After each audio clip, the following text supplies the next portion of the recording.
So, given that it's an intimate group, what I will do with you is I'll share with you some personal experiences that have shaped my thinking in the last few years, and from that we'll take it from there.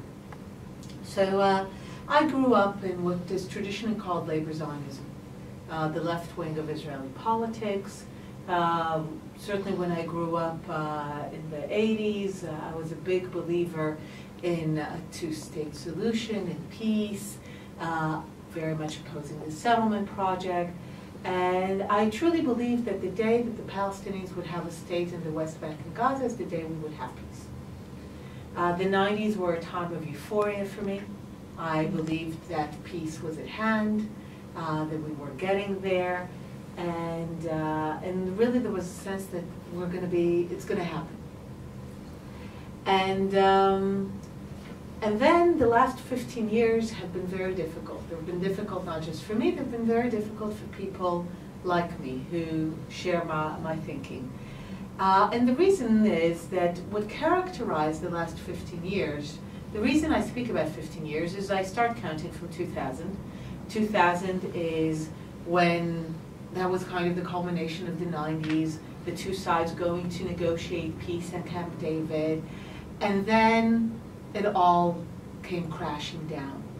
And it started in 2000, but then there were other opportunities in 2006 and 2008, recently in 2014. And I remember thinking that I was left wondering, how is it that the Palestinians, when faced with a real opportunity to have a state, not perfect, not everything, but a state, dignity, liberty, freedom, they're unable to utter the word yes. And that got me questioning.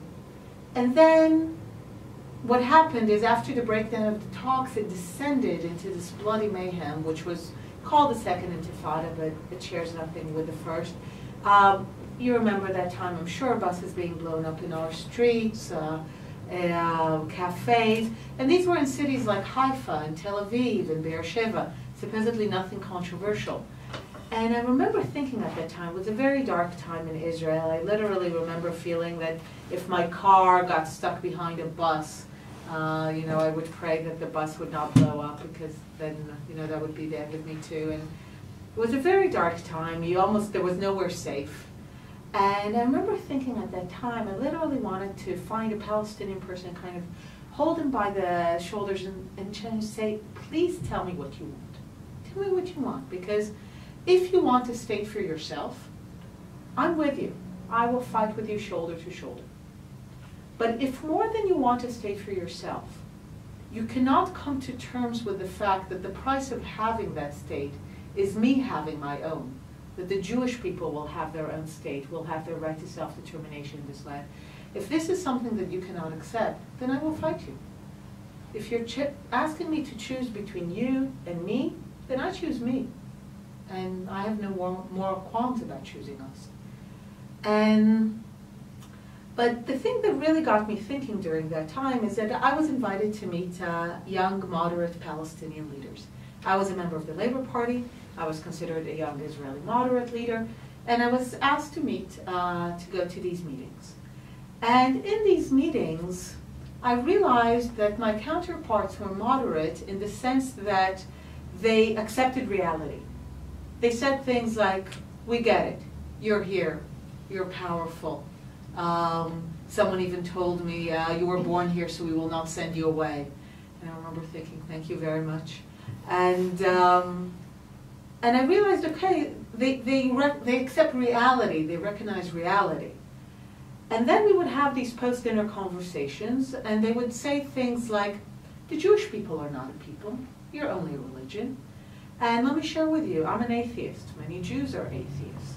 Atheism has a strong and proud Jewish tradition. As Noah here likes to say, if you want to understand the Jewish relationship to faith, you need to understand that in Judaism you can believe in one God or less. So, the people who built this country were atheists and were secular, and it's still a very strong strain in Jewish civilization and culture. And when people say the Jewish people are only a religion, I find it a very offensive idea.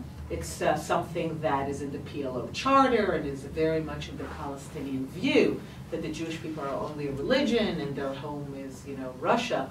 But it excludes a huge share of the Jewish people. It excludes me, and I find it a very offensive notion. So they would say things like the Jewish people are not a people. You're only a religion. The religion is a subset of the people. If I am committed to anything, it is to my people, not to the religion. They would say, your whole connection to this land is made up. It's a fabricated story that you created in order to take our lands. And I'm thinking, the connection between the Jewish people and Israel, if there's anything better documented, more well known, it's not just about religious texts, it's about people who have maintained that connection for centuries. I'm sure some of you had a chance to participate in a Passover Seder over the years. I don't know if you remember what you say at the end of a Passover Seder. You say, next year in Jerusalem. Now, Jews said that for centuries, whether they lived in Poland or Morocco. The whole idea of Judaism as a religion was to preserve the connection to the land for the moment when the return to the land will be possible. I mean, if there's any land to which the Jewish people are connected, and also from where they're from, where they were shaped as a people, their culture, their civilization, their traditions, it is from here. So the notion that this is somehow fabricated and fabricated for the sole purpose of taking Palestinian land, again, was something that I found deeply offensive. And the outcome was, of course, therefore, you have no rights here, you have no right to be here.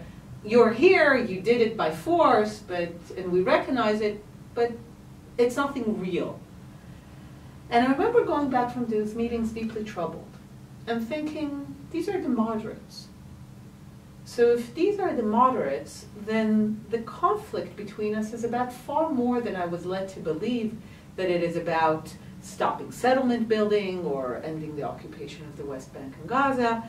I thought, there's no symmetry here. I'm considered a moderate leader in the sense that I recognize the right of the Arab people between the Jordan and the Mediterranean to self-determination in this land. I recognize their right for a state. They recognize the connection to the land. I recognize that, and this is why I support two states. I realize they do not recognize my right.